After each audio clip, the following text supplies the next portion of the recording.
sidder her i EUR. EUR er en, ja, hvad kalder man det, en regeringsby, som så oprindeligt er kaldet E42. Ja, det er et udstillingsvindue for det fascistiske styre, og bydelen er symmetrisk anlagt, det vil sige, at det er ikke ligesom inde i det indre by i Rom, hvor gaderne snor sig. Gaderne er lige, og de er brede, så Mussolini han kunne få det der militære optog, han gerne ville have. Bydelen blev grundlagt for at fejre det 20 års fascistiske styre. Velkommen til EUR i Sydrom.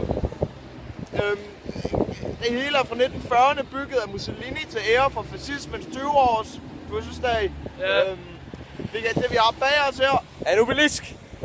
Lavet af Mussolini. Det der er meget kendetegnende området her, det er fra 40'erne som sagt, og så skal det forestille noget fra det gamle Rom. Der er flere forskellige billeder, der er et af Jesus og meget gennemgående gammel arkitektur med moderne præg. Og han har ligesom lavet, når vi ser os her, med søjler, ligesom i det gamle Rom. Som Gustav sagde før, kan vi se her, at det er meget brede veje. Og det er ligesom det der, ved Gustav sagde, at han vil gerne have det der militære optog. Og der skal ligesom være plads til rigtig mange soldater og kampvogne og alt det der. Så han har lavet meget brede veje for at kunne ligesom fremstå, at han er kejser. Og han er en stor kejser, han vil gerne være stor. Ja. Så står vi ved en bue omkring her i EUR. Og buen her er sådan lidt inspireret måske af den bue, vi ser i The Roman Bath. Bath, en by i England, hvor der også er et indhak, hvor der også er en vej herude foran. Meget inspireret af det gamle romerske imperie. Den by blev også lavet af romerne, og det er måske det, at vi ved det ikke, men måske vi tænker, at det er meget inspireret derfra. You can't touch this. Vi står nu foran Palazzo della Quelta, som er opført under Mussolini. Det har nogle meget karakteristiske buer, inspireret af dem fra Colosseum. De indfødte kalder det sågar det hvide Colosseum. Hej!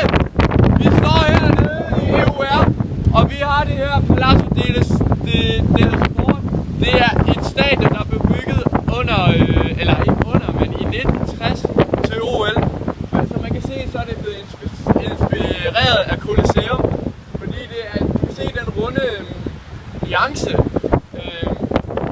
Og det står flot, så tak herfra. Men lige for at holde det adskilt fra Colosseum, så er der kuppel på der, og med nuancerne med en form, filmer vi stadig fedt, vi kører. Og så, nej, vi kommer ikke tættere på den, fordi der er okay dernede. Jeppe out. Hej. Det vi har herinde til venstre, det er Augustus' mausoleum, eller Octavian, som man oprindeligt var dømt. Det er Roms første kejser. Det har aldrig været åbnet før for normale mennesker. Det bliver det snart, og vi glæder os rigtig meget.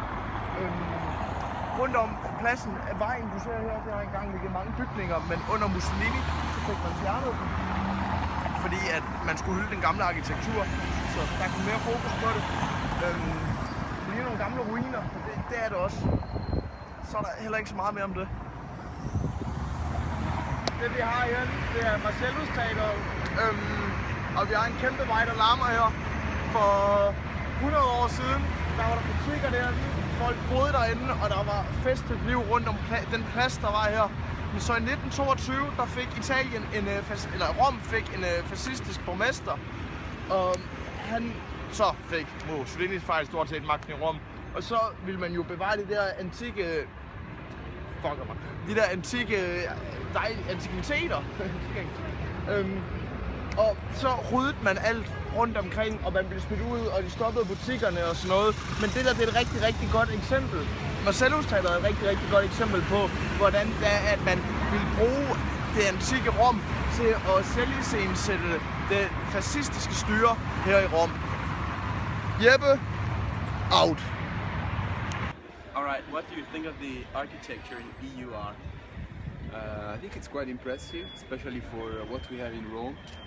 It's something unique, like it's modern and it's huge. It gives something modern to an ancient city like Rome. Like it adds something to the beauty of Rome. Yeah.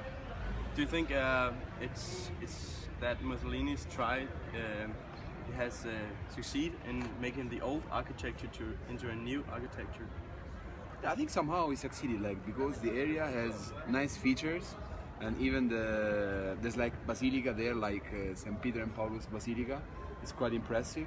So I think yeah, he succeeded, like in his project to bring some modernity and at the same time, like to not to waste the ancient heritage of the Roman times. I think it was.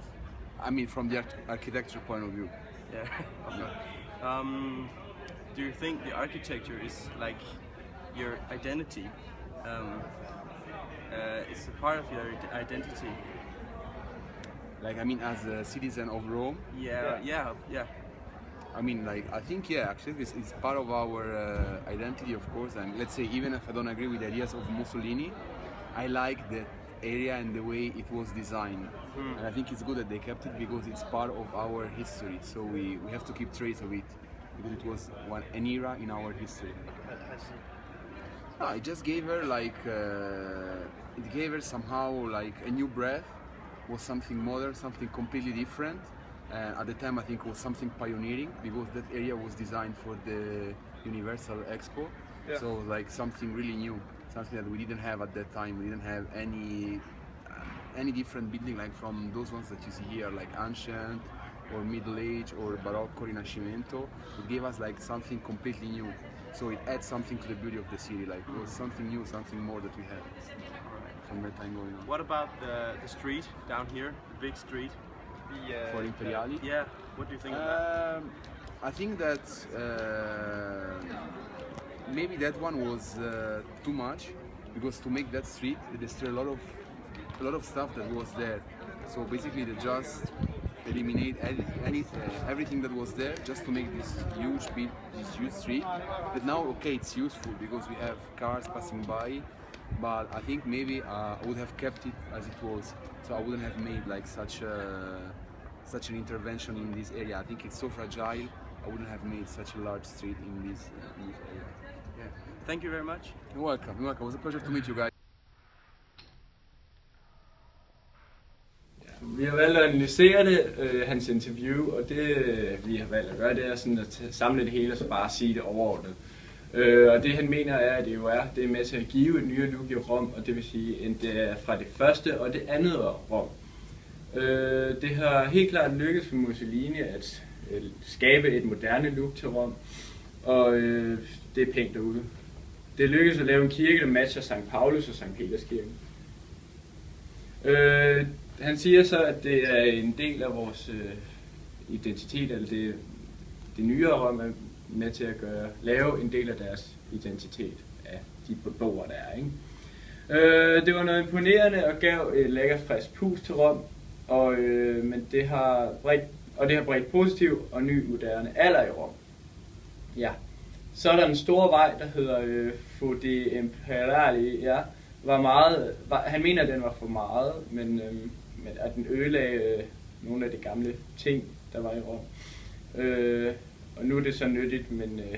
Ja, og vi står nu her i A6 på Fyn.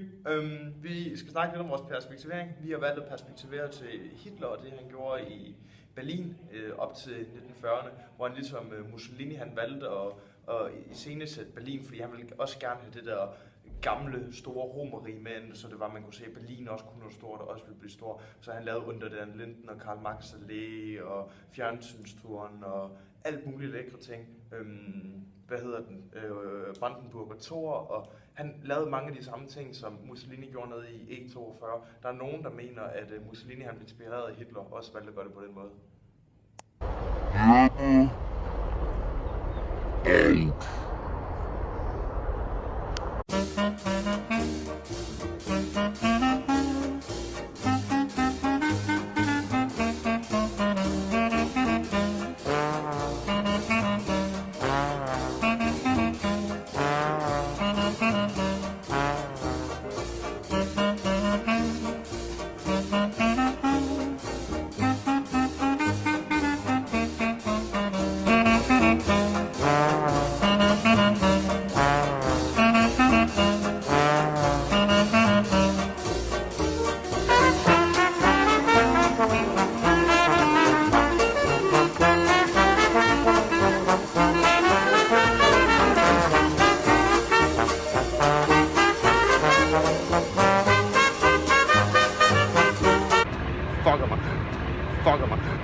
My nigga, my nigga, my nigga, my nigga.